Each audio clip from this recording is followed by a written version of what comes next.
So hey guys, welcome to my new video. तो दोस्तों, आज हम लोग डिस्कस करने वाले हैं कुछ मल्टीपल स्टॉक्स के बारे में, बिकॉज इन कंपनियों को लेकर बड़ी न्यूज़ है और साथ साथ इनके फंडामेंटल एनालिसिस करेंगे। तो वीडियो बहुत ही खास रहने वाला है, बिना स्किप के ज़रूर देखें। और दोस्तों, अगर आप चैनल में नए हैं तो चैनल को सब्सक्राइब कर दे, बेल आइकन को प्रेस कर दे, ताकि इसी तरीके से इंपॉर्टेंट नोटिफिकेशन सबसे पहले आपको मिलते रहेंगे। चलिए शुरुआत करते हैं पहली कंपनी के साथ, जिसका नाम है एनटीपीसी लिमिटेड। अब देखिए न्यूज क्या है। NTPC green energy share shore 2% on MOU with Gujarat state. तो गुजरात स्टेट के साथ एक मेमोरेंडम एग्रीमेंट साइन हुआ है। डिटेल क्या है, चलिए पढ़ते हैं। NTPC green energy share 2% on Friday 10 October after the company announce that it's wholly owned subsidiary NTPC renewable energy has a sign a memorandum of understanding यानी कि MOU with the Gujarat government build large scale renewable energy project in the state। तो यहाँ पे एक large renewable energy project के लिए दोनों के बीच में एक एग्रीमेंट साइन हुआ है। अब कितना बड़ा प्रोजेक्ट है इस बात को समझते हैं।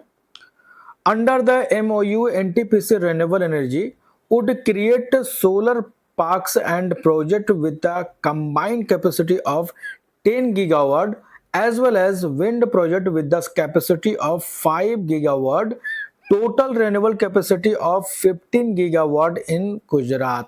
तो देखो इस तरीके से लगभग 15 गीगावाट का कैपेसिटी का रेन्यूएबल पार्क बनाने जा रही है। The MOU was signed in 9 October 2025 during the vibrant Gujarat reasonable conference in Mehsana Gujarat. तो 9 अक्टूबर को ही ये एग्रीमेंट साइन होता हुआ नजर आया है। तो एक तरह दोस्तों ये बोल सकते हैं एग्रीमेंट से दोनों को ही फायदा होता हुआ नजर आ सकता है और यहाँ पे एनटीपीसी के लिए बड़ी खबर देखने को मिल रही है।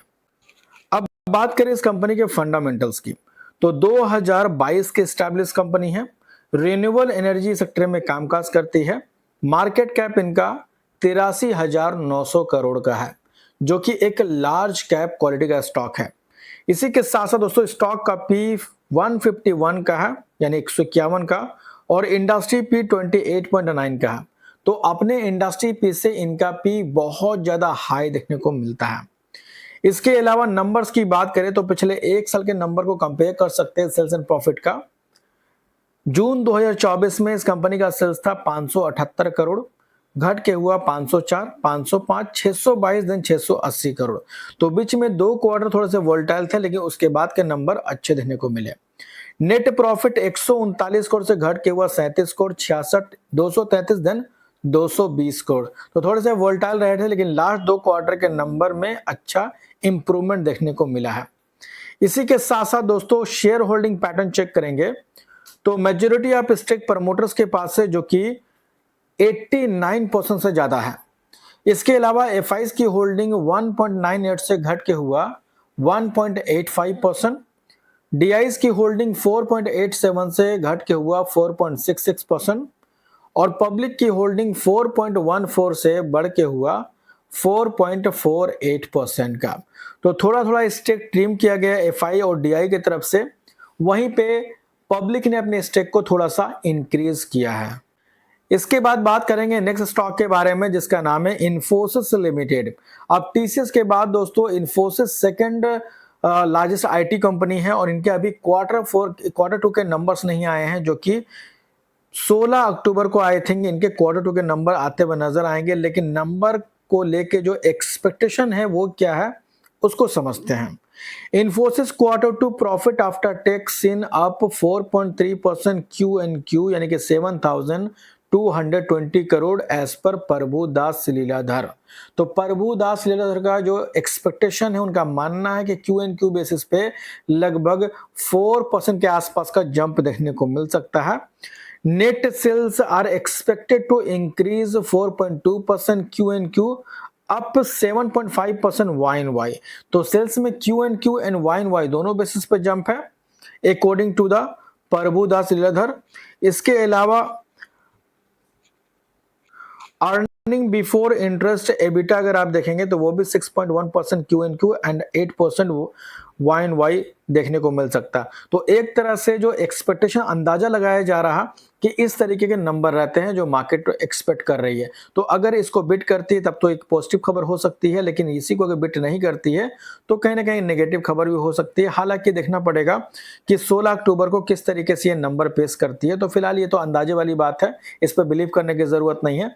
एक्चुअल नंबर किस तरीके से होगा ये देखना काफी इंपॉर्टेंट रहेगा। तो आप चैनल को सब्सक्राइब भी कर दें, बेल आइकन को भी प्रेस कर दें, क्योंकि जैसे रिजल्ट अपडेट होगा आपको हमारे चैनल पे वीडियोस मिल जाएंगे। इसके बाद दोस्तों बात करेंगे नेक्स्ट स्टॉक के बारे में, जिसका नाम है ग्लोब इंटरनेशनल कैरियर लिमिटेड। अगर आप इस कंपनी के शेयर होल्डर है तो आपको पता होना चाहिए कंपनी ने दोस्तों बोनस अनाउंस किया जिसका रेशियो है 1:1 का, यानी एक के बदले में एक बोनस शेयर, और साथ साथ स्प्लिट भी अनाउंस किया 1:2 के रेशियो से। और इनका जो रिकॉर्ड डेट है दोस्तों बोनस और स्प्लिट का वो है 15 अक्टूबर 2025 का। तो अगर आप इस कंपनी के शेयर होल्डर हैं तो ये डेट नोट कर सकते हैं, और अगर आप इस कंपनी के शेयर होल्डर नहीं हैं तो आप इसको इग्नोर करके भी चल सकते हैं। इसके बाद बात करेंगे नेक्स्ट स्टॉक के बारे में, जो कि डिफेंस सेक्टर में कामकाज करती है, शिपयार्ड वाली कंपनी है। कंपनी का नाम है कोचिंग शिपयार्ड। अब देखिए न्यूज क्या है। Cochin shipyard to launch India biggest ड्रिगेड built for the dredging corp 18 October. तो एक तरह दोस्तों यहाँ पे बोल सकते हैं इंडिया का बिगेस्ट ड्रिगेड बिल्ट यहाँ बनाया जा रहा कोचिंग शिपयार्ड की तरफ से, जो कि हम बोल सकते हैं काफी बड़ी खबर देखने को मिल रही है कोचिंग शिपयार्ड लिमिटेड की तरफ से। अब यहाँ पे दोस्तों इससे तो ऑब्वियसली बात है कंपनी को फायदा होगा ही, लेकिन कंपनी के फंडामेंटल्स क्या कहते हैं चलिए इस बात को समझते हैं। तो ये कंपनी दोस्तों 1972 की कंपनी है, यानी कि वेल एक्सपीरियंस कंपनी है। मार्केट कैप 46,731 करोड़ का है, जो कि एक मिड कैप क्वालिटी का स्टॉक है। अगर हम नंबर्स की बात करते हैं इस कंपनी के, तो पिछले एक साल के नंबर को चेकआउट करेंगे तो थोड़े से नंबर वोल्टाइल रहते हैं, लेकिन लास्ट क्वार्टर की बात करें तो 1651 करोड़ का सेल्स घट के हो गया था 977 करोड़, एंड नेट प्रॉफिट भी 285 से घट के हो गया 188 करोड़। तो नंबर कुछ खास देखने को नहीं मिले थे Y on Y and Q on Q दोनों बेसिस पे। अब देखना पड़ेगा दोस्तों कि इस बार Q2 के अर्निंग किस तरीके से पेश करती है। हालांकि अभी तक डेट अनाउंस नहीं किया है, जैसे ही अनाउंस करेगी मैं आपको अपडेट कर दूंगा। तो फिलहाल दोस्तों इस वीडियो में इतना ही, और जो भी कंपनी हमने डिस्कस किया इस वीडियो के अंदर वो सिर्फ एजुकेशनल पर्पस के लिए है, बाय और सेल करने का बिल्कुल भी रिकमेंड नहीं है। तो मिलते हैं नेक्स्ट वीडियो में, तब तक के लिए बाय बाय।